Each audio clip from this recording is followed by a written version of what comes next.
The great hall of the Galactic Council stretched wide like an ancient cathedral. Thousands of seats rose in curved rows, each filled with beings from across the galaxy. Some had scales that caught the light. Others had feathers or fur or skin that changed colors with their moods.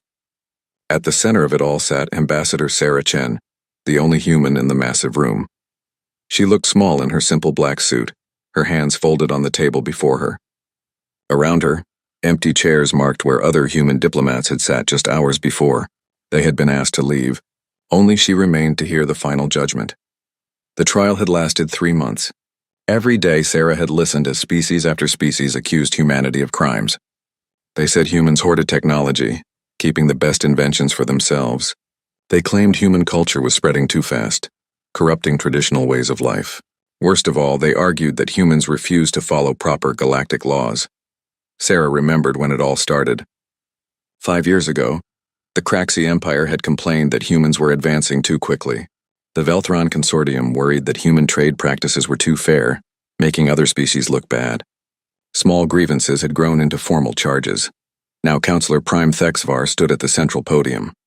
He was Craxi, 7 feet tall with blue-black skin and eyes like yellow flames. His voice boomed across the hall as he read the final votes. The Zephyrian Republic votes against humanity, he announced. Sarah felt a small pain in her chest. Humans had helped the Zephyrians fix their dying planet just 20 years ago.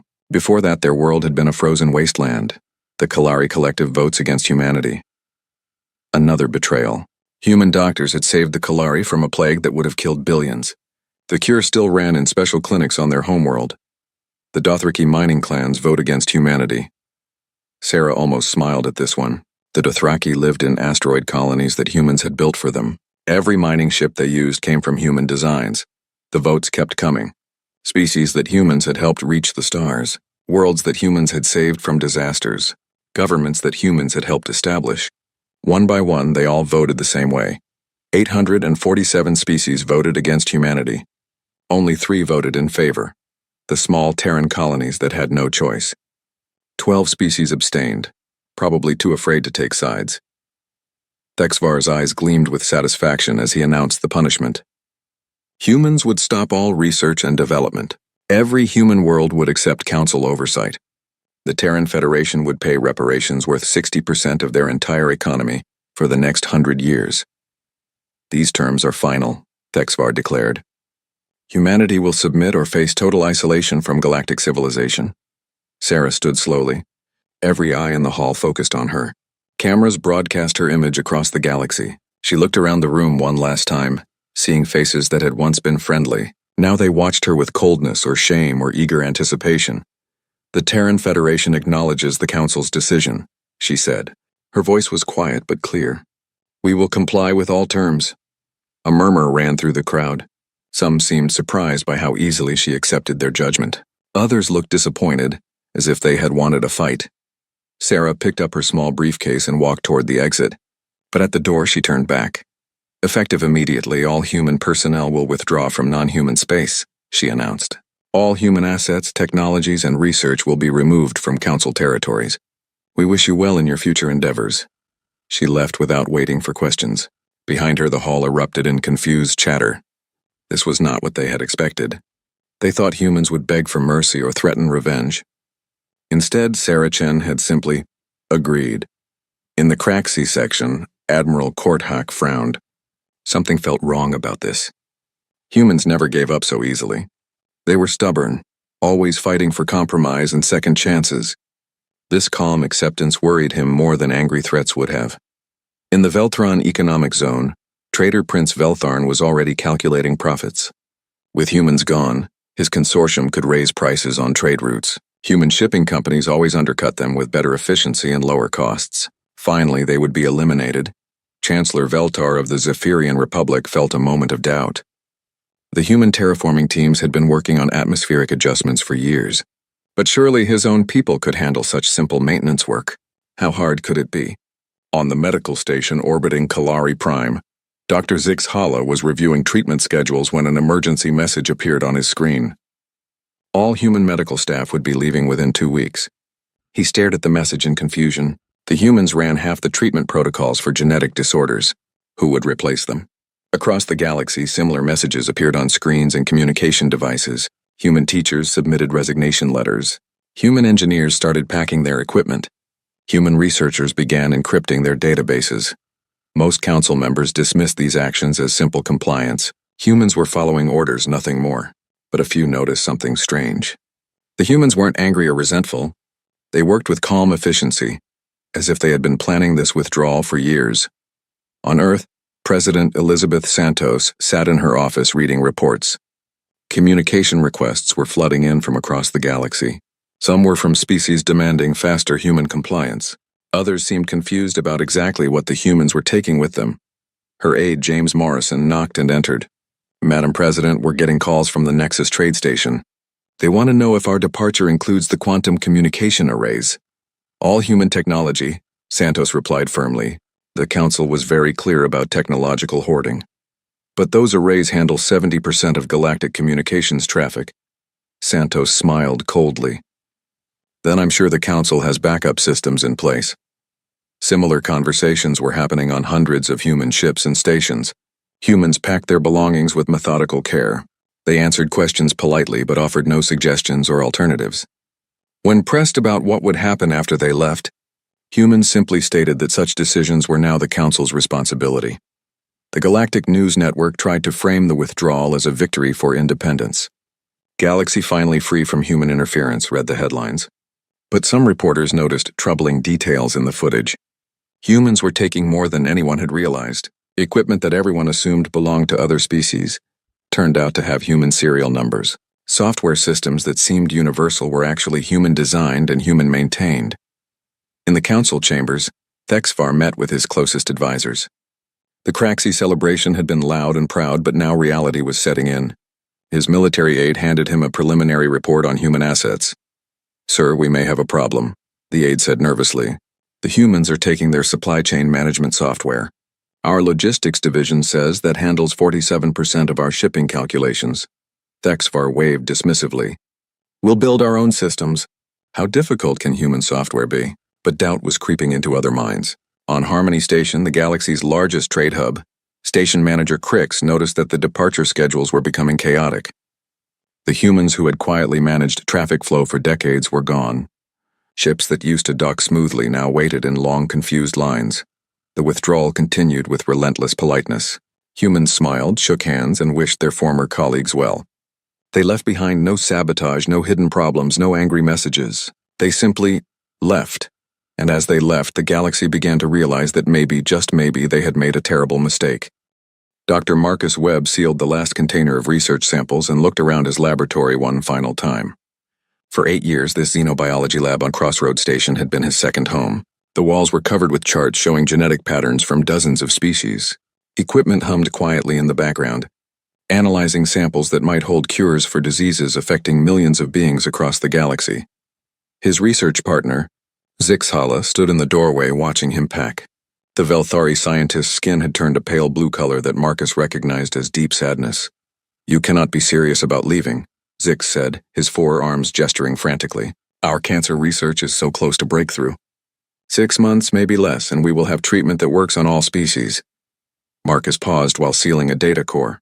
The encrypted device contained years of research notes, genetic maps, and experimental results. "I'm sorry, Zix, council orders. No unauthorized technological development. But this could save millions of lives." Marcus picked up his bag and walked to his friend. Yes, it could have. The words hung in the air between them. Zix's skin shifted to confused purple patterns. "Could have? Marcus, this research belongs to all of us. You cannot just take it away." "Actually, I can." Marcus's voice was gentle but firm. "Every piece of equipment in this lab was built with human technology. Every analysis program uses human-designed algorithms. The genetic sequencing methods, the cellular growth techniques, even the statistical models we use. All human innovations." Zix stared at him. That cannot be true. We have been partners for 8 years. Yes, we have been partners. But check the patent records if you want. Check the development histories. Humans designed the tools, then taught others how to use them. Marcus headed toward the door. The council decided that was technological hoarding. So we're taking our hoarded technology home. Similar scenes played out across the galaxy. On Zephyr Prime, the terraforming teams were shutting down atmospheric processors. Chief Engineer Linda Rodriguez explained the situation to Chancellor Veltar over the communication system. The weather control networks are very complex, she said, her image flickering on the screen. Your people know how to monitor them, but the underlying code that makes adjustments is, well, it's in 17 different human programming languages. Veltar's feathers ruffled with annoyance. Surely you can leave instructions. I tried, Linda replied. But the system makes thousands of micro-adjustments every hour, based on atmospheric pressure, solar radiation, seasonal patterns, and about 40 other variables. It would take years to train someone to understand all the interactions. Then train them. Linda shook her head. The council was very clear. No cultural contamination. Teaching alien species to think like humans apparently counts as contamination. The Chancellor's confusion was visible even across the communication link. But who will maintain the systems when you are gone? That's not my decision to make anymore, Linda said politely. Good luck, Chancellor. The transmission ended, leaving Veltar staring at a blank screen. Outside his window, he could see the artificial aurora that painted their sky in beautiful colors every evening. The terraforming teams had created that as a gift 20 years ago. Now he wondered if it would still be there next month. On Kalari Prime, the medical crisis was becoming apparent faster than anyone expected. Dr. Sarah Kim was the last human physician at the main treatment center. She watched as Kalari medical staff tried to replicate the synthesis process for anti-plague medications. The genetic therapy requires precise timing, Dr. Kim explained to Dr. Hethnal, the senior Kalari physician. The modified proteins must be introduced in sequence with exact intervals between doses. Dr. Hethnal's tentacles waved impatiently. We have observed the process hundreds of times. Surely we can manage. Have you observed the quality control testing? The genetic sequencing that confirms each batch is safe? The contamination protocols that prevent the therapy from mutating back into the original plague strain? The Kalari doctor's skin color shifted to pale yellow. Embarrassment. Those procedures seemed routine. Administrative work. Those procedures are what keep the treatment from accidentally killing people, Dr. Kim said quietly. But don't worry. I'm sure you'll figure it out. She picked up her medical bag and headed for the transport that would take her to the human evacuation ship. Behind her, Dr. Hethnal called out desperately, Wait! Can you not leave written instructions? Detailed protocols? Dr. Kim turned back. The council classified sharing our medical knowledge as technological hoarding. I wouldn't want to violate their ruling. In the Craxi Empire, Admiral Kortok was discovering that military efficiency was more complicated than he had realized. His fleet logistics officer, Commander Vextha, handed him a report that made his yellow eyes dim with concern. Sir, the supply prediction software has failed, Vextha reported. Without it, we cannot calculate fuel requirements, ammunition needs, or food supplies for extended missions. What do you mean, failed? Kortok demanded. The humans who maintained it have left. The software was designed to learn from experience, adjusting predictions based on actual consumption patterns. But none of our programmers understand how the learning algorithms work. Kortok stared at the tactical display that had seemed so clear just weeks ago. Now the supply lines looked like a confused mess of numbers that made no sense. How long before this affects combat readiness? Ships that left port this week will run short of supplies within a month, Vextha admitted. The calculation errors compound over time. In the economic centers of the Velthron Consortium, similar problems were emerging. The banking systems that had seemed so stable were beginning to show cracks. Market prediction models were producing wildly incorrect forecasts. Trade route optimization was failing, causing ships to take longer paths that wasted fuel and time. Trader Prince Veltharn called an emergency meeting of his financial advisors. The ornate conference room filled with beings from various species, all looking worried. Explain to me how our systems could be so dependent on human input, Veltharn demanded.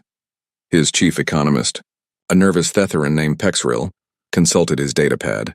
The humans never claimed ownership of the systems, my lord. They simply helped maintain them. Small improvements here and there, efficiency updates, bug fixes, small improvements? Well, Pexril admitted. Our analysis shows that these small improvements were made to almost every major economic system in the consortium. The humans worked very quietly, sir. They rarely took credit for their contributions. Veltharn's skin turned an angry red color. Are you telling me that humans have been secretly controlling our economy? Not controlling, sir. More like supporting. The systems still work without them, but not nearly as well. On Earth, President Santos received hundreds of communication requests every day. Most were from species demanding that humans return immediately. Others were confused questions about technical systems that were no longer working properly. Santos read each message carefully, then filed them away. Her response was always the same. The Terran Federation respects the Council's sovereignty and will not interfere in internal galactic affairs. Her staff worried about the growing crisis reports coming from across the galaxy. Agricultural systems failing, communication networks overloading, medical emergencies in species that had relied on human-designed treatments. Madam President, her chief of staff asked during their morning briefing, should we at least offer emergency assistance? People are going to die. Santos looked out the window at the city below. Human cities that had always shared their innovations freely, asked for little in return, and tried to help wherever they could. The Council made their feelings about human assistance very clear, she said finally. They wanted independence from human interference. They're getting exactly what they asked for. The withdrawal continued with mechanical precision. Humans packed their belongings, encrypted their data, and boarded ships heading home. They remained polite and professional to the end. When asked about the consequences of their departure, they simply noted that such matters were now the responsibility of the Council. But across the galaxy, the first signs of collapse were already beginning to show, and the beings who had celebrated humanity's departure were starting to ask uncomfortable questions about what they had actually lost. The first atmospheric warning siren wailed across New Zephyr City just 43 days after the last human terraforming team had departed. Chancellor Veltar stood on his office balcony, watching the artificial aurora flicker and fade like a dying fire. The beautiful lights that had painted their sky for 20 years were disappearing, and his environmental team had no idea how to fix them. Sir, his chief scientist, Dr. Kethvar, approached with obvious reluctance. The atmospheric processors are showing critical errors. The oxygen levels in the northern continent are dropping by 2% every day. Veltar's feathers turned gray with stress. What do your teams recommend? We don't know what to recommend, Dr. Kethvar admitted. The human systems are far more complex than we realized. They don't just maintain our atmosphere, they actively manage it.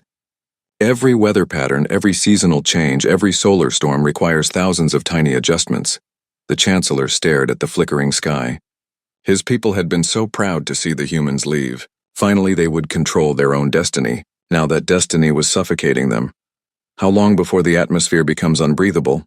6 months, maybe less, if we cannot restart the northern processors. On Kalari Prime, the medical disaster was already beyond crisis level. The anti-plague medication had run out 3 weeks ago. Dr. Hethanol worked frantically in his laboratory, trying to synthesize new batches. Every attempt ended in failure. His latest batch had contained a genetic error that nearly killed the test subjects. The modified proteins had mutated during synthesis, becoming toxic instead of therapeutic. Without human quality control methods, each new attempt was essentially experimental poison.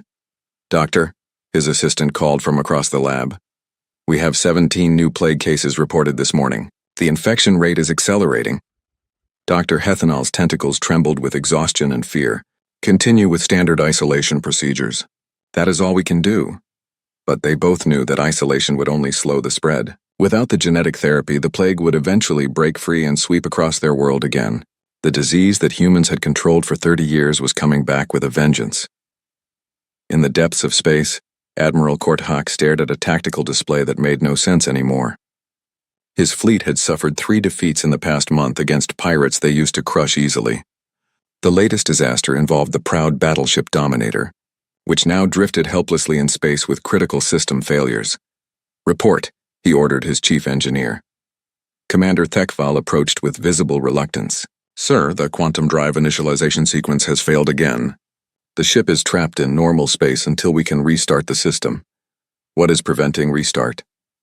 The diagnostic programs keep finding errors, but we cannot identify what the errors mean.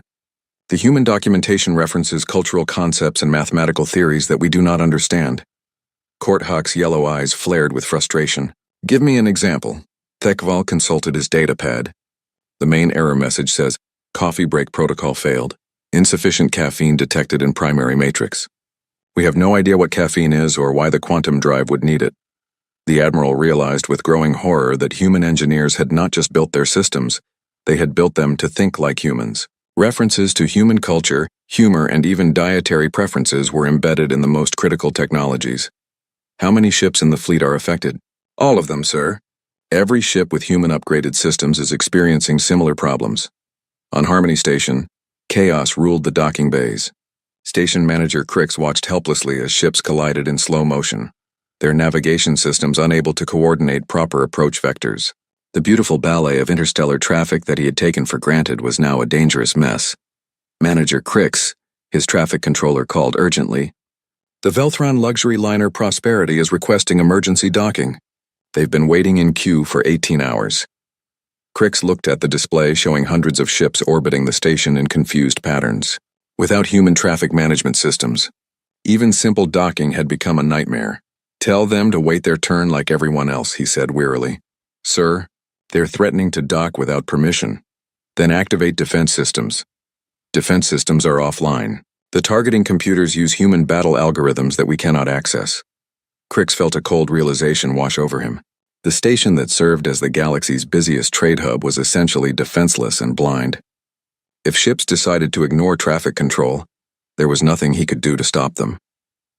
In the financial centers of the Velthron Consortium, economic panic was spreading like wildfire.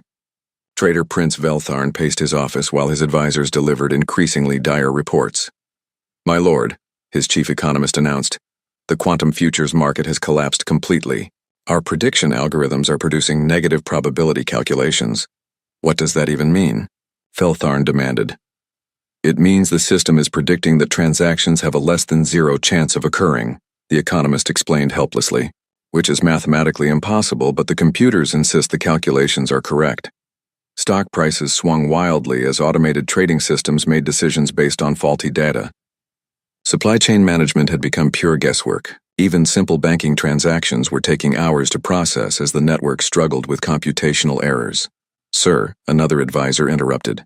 We're receiving reports that the Dothraki mining stations are going offline. Their automated extractors have been having catastrophic failures. The Dothraki mining operations had been the foundation of galactic resource extraction for decades. Their asteroid colonies produced metals and rare elements that powered civilizations across the galaxy. But now, their human-designed mining equipment was breaking down faster than anyone could repair it. Chief Miner Groktar of the Ceres Collective sent desperate messages to Earth that received no response. His best engineers were baffled by machinery that had worked perfectly for years. The safety systems had been disabled as unnecessarily complex by council-approved technicians. Now, without those safety systems, the mining extractors were destroying themselves and threatening the habitats where millions of Dothraki lived. On the research station Eureka, Dr. Zixhala stared at his cancer research data in despair. Without Marcus Webb and the human analytical tools, months of research had become meaningless numbers. The breakthrough they had been so close to achieving was now impossible. The genetic sequencing data makes no sense without human interpretation algorithms, his assistant reported. Every analysis produces different results. Dr. Zixhala realized that what he had thought was collaborative research had actually been human research with alien participation. The humans had done most of the intellectual work while allowing their partners to believe they were equals. Across the galaxy, similar revelations were occurring. The Thetherin exploration program discovered that their most advanced survey ships couldn't function without human navigation software. The Andorian agricultural systems failed without human-designed pest control protocols. Even simple consumer electronics were breaking down as human-made components wore out without replacement. President Santos received daily briefings on the galactic situation from human intelligence services. The reports painted a picture of civilization slowly unraveling. Madam President, her military advisor noted, some council species are discussing forced recruitment of human technical specialists. Let them try, Santos replied calmly. Every human civilian has been evacuated from council space. Every human military asset has been withdrawn to Terran territory. If they want to start a war over technical support, they'll find it more difficult than they expect. But the crisis was spreading faster than anyone anticipated. Communication networks were failing as quantum relay stations went offline. Trade routes were disrupted as navigation systems produced faulty calculations. Medical emergencies multiplied as treatment protocols failed without human oversight. The Galactic News Network tried to maintain optimistic coverage, but the truth was becoming impossible to hide. Headlines shifted from Galaxy celebrates independence to technical difficulties plague multiple sectors to emergency measures implemented across council space. Behind the scenes, panic was setting in among council leadership. Emergency sessions were called as species after species reported critical system failures. The confident celebration of 6 weeks ago had transformed into desperate attempts to prevent complete societal collapse. And on Earth, humans watched the galactic news with calm interest, as if observing an unfortunate but predictable natural disaster occurring very far away. Counselor Prime Thexavar stood before a wall-sized display showing crisis reports from across the galaxy. Red warning indicators covered the map like a spreading plague. Each red dot represented a critical system failure, an economic collapse, or a humanitarian disaster. The blue-black skin of his face had turned pale with stress. "Report," he ordered his aide, though he dreaded what he would hear. Commander Yexhala consulted her datapad with shaking hands. "Sir, 47 star systems are requesting emergency assistance. The Kalari plague has spread to 6 neighboring worlds. The Dothraki asteroid colonies are evacuating due to life support failures. The Zephyrian northern continent is now uninhabitable." Thexvar's yellow eyes dimmed. "What about our military response capabilities? 70% of our fleet is stranded with navigation or propulsion failures. The remaining ships cannot coordinate effectively without human tactical systems. Yesterday, a pirate raiding party defeated an entire battle group because our targeting computers couldn't track their movements." The Counselor Prime sank into his chair. 3 months ago, he had been the proud leader of a galactic civilization finally free from human interference. Now he was watching that civilization crumble faster than anyone had thought possible. A communication request flashed on his screen. Chancellor Veltar of the Zephyrian Republic appeared, looking haggard and desperate. His usually proud feathers were ragged and his voice cracked with exhaustion. "Counselor Prime," Veltar said without ceremony, "my people are dying. We need immediate assistance with our atmospheric systems." "The Council is coordinating emergency aid efforts," Thexvar replied, though they both knew it was meaningless. "Your aid efforts consist of technical teams that don't understand the systems they're trying to fix," Veltar snapped. "We need the humans back." The words hung in the air like an admission of complete defeat. Thexvar felt his own pride crumbling. The humans were found guilty of technological hoarding. The verdict was unanimous. The verdict was wrong. Veltar's voice rose to a desperate shout. "We were fools, all of us. We destroyed the species that was keeping us alive." The communication ended abruptly, leaving Thexavar alone with the weight of his mistakes. More communication requests were backing up. Other species leaders, all facing similar disasters, all beginning to realize the same terrible truth.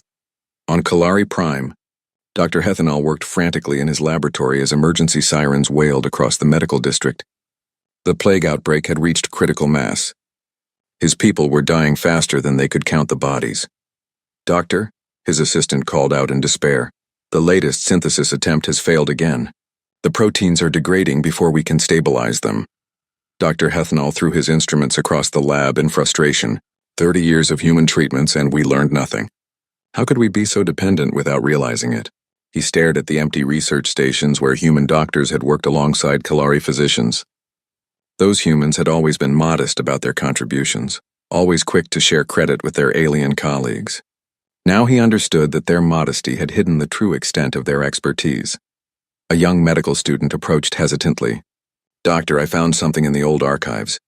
Dr. Sarah Kim left detailed notes about the synthesis process, but they're written in human technical language with lots of cultural references."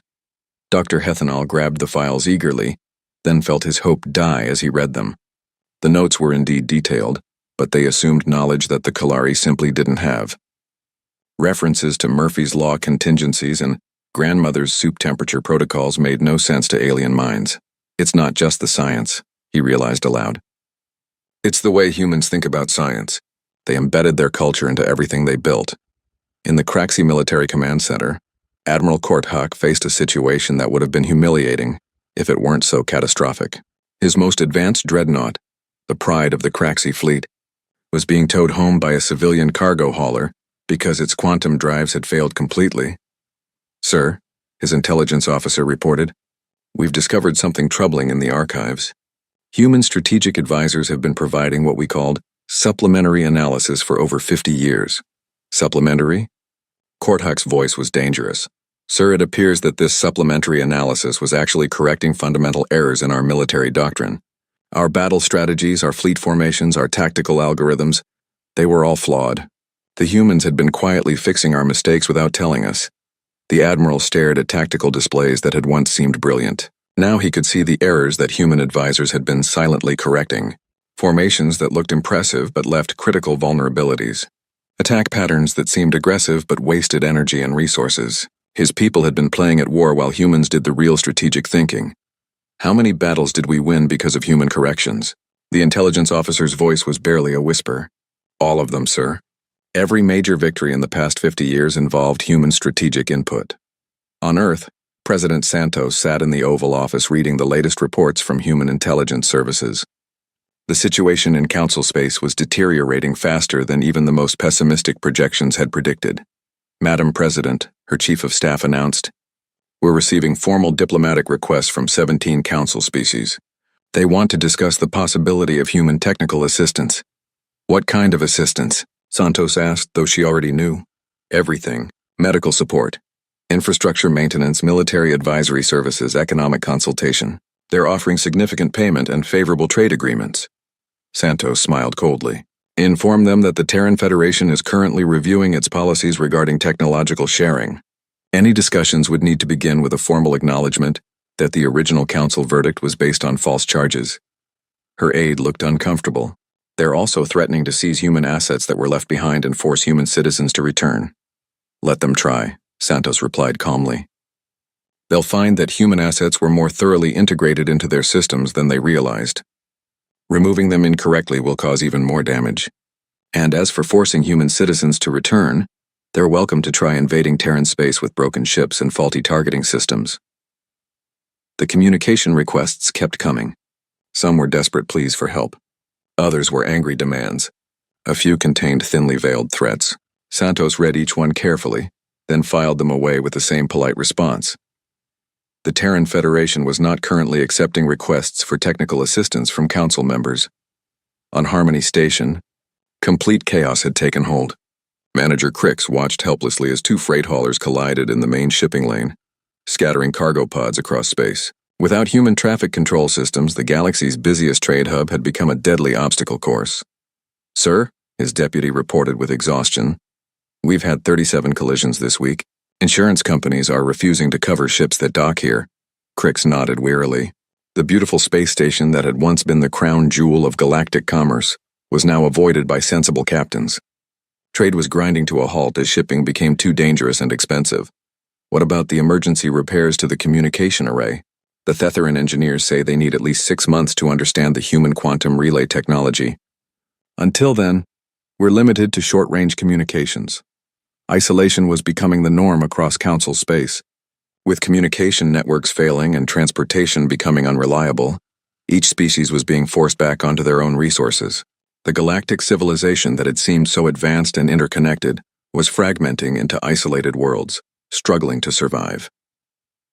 In the Veltron Consortium, trader Prince Veltharn faced economic collapse on a scale that made historical disasters seem minor. His carefully constructed financial empire was crumbling, as automated systems made increasingly erratic decisions.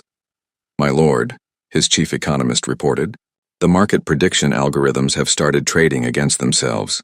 Our own systems are competing with each other and driving prices into impossible ranges." "What do you mean, impossible ranges?" "Yesterday, the price of common metals exceeded the total monetary supply of the galaxy. The computers are creating money that doesn't exist to buy resources that can't be delivered." Veltharn stared at displays showing numbers that made no mathematical sense. Somehow, human-designed systems had become so sophisticated that removing human oversight had caused them to break the laws of economics. Emergency council sessions were called daily now, but fewer species attended each time. Some governments had collapsed entirely. Others were too busy with internal crises to participate in galactic politics. The Grand Alliance that had condemned humanity was dissolving into desperate individual struggles for survival. And in the depths of space, human observation posts quietly monitored the situation, recording everything, analyzing the patterns of failure, and preparing detailed reports for the Terran government. They watched with scientific interest as galactic civilization learned the difference between independence and abandonment. The Galactic Council chambers had never looked so empty. Of the 1,000 seats that once held representatives from across the galaxy, barely 300 were occupied. Some species had lost their governments to internal collapse. Others were too busy fighting for survival to send delegates. The proud assembly that had condemned humanity 6 months ago now resembled a funeral gathering. Councillor Prime Thexavar stood at his podium, looking older than his years. His blue-black skin had lost its luster, and his once commanding voice was hoarse with exhaustion. Around him, the remaining council members sat in stunned silence, each dealing with disasters that would have been unthinkable just months before. "The emergency session will come to order," Thexavar announced, though his words seemed to echo mockingly in the vast empty space. A side door opened and Ambassador Sarah Chen entered the chamber. But she was no longer the solitary figure who had faced their judgment months ago. Now she carried herself with quiet confidence, wearing the formal robes of a Terran Federation special representative. Behind her walked a small delegation of human advisors and observers. The remaining council members stared at her with mixtures of hope, shame, and desperate need. Some couldn't meet her eyes. Others leaned forward eagerly, as if her mere presence might solve their problems. Sarah took her place at the speaker's podium and looked around the chamber with calm assessment. When she spoke, her voice carried clearly through the vast space. "Honored council members," she began, "the Terran Federation has received numerous requests for assistance over the past months. We appreciate your interest in renewing contact." Chancellor Veltar of the Zephyrian Republic stood up shakily. His proud feathers were now gray and molting, and his voice cracked with desperation. "Ambassador Chen, my people are dying. Our atmospheric systems have failed completely. The northern continent is already uninhabitable and the southern regions are following. We need immediate assistance." Sarah nodded sympathetically. "We are aware of the situation on Zephyr Prime. Our monitoring stations have been tracking the atmospheric degradation with great concern." "Then you will help us?" Veltar asked hopefully. "I'm afraid that would be problematic," Sarah replied gently.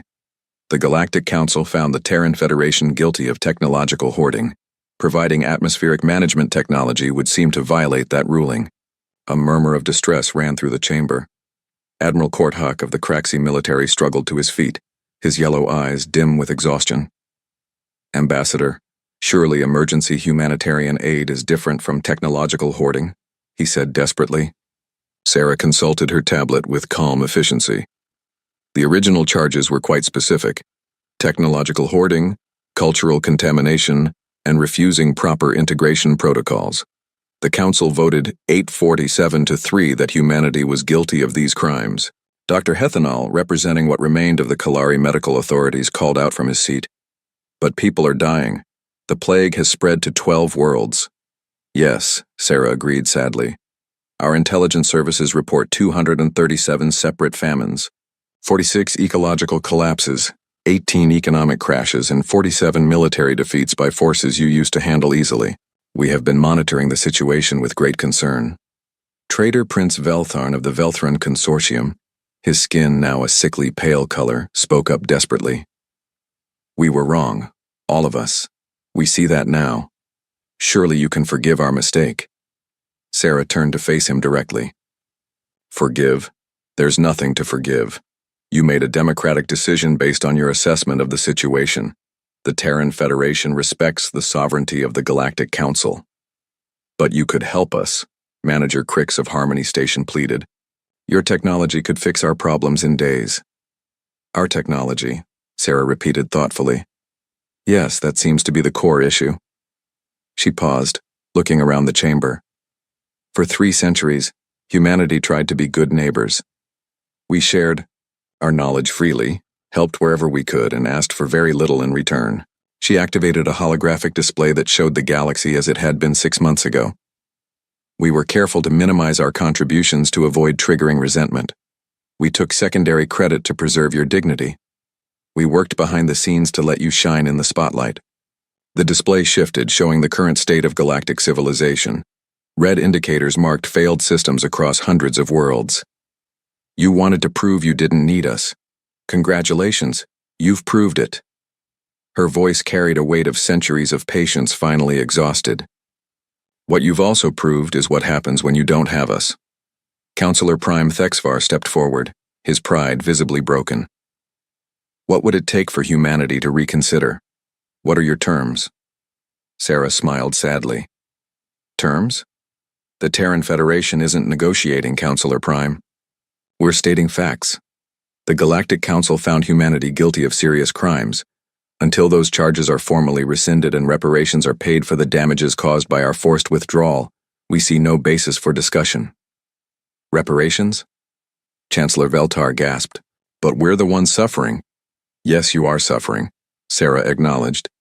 And that suffering is a direct result of the Council's decision to force humanity out of galactic civilization.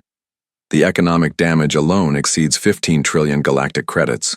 The cost in lives lost due to failed medical systems is incalculable. She paused, letting that sink in. The Terran Federation believes that those responsible for causing this damage should be held accountable. The chamber erupted in desperate voices. Council members shouted over each other, offering trade deals, territory, even military alliances. But Sarah waited patiently for silence. There is something else you should understand, she continued when the noise died down.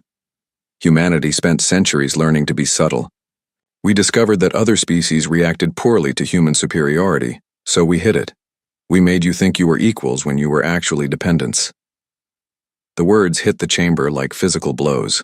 Some council members recoiled in shock. Others hung their heads in shame.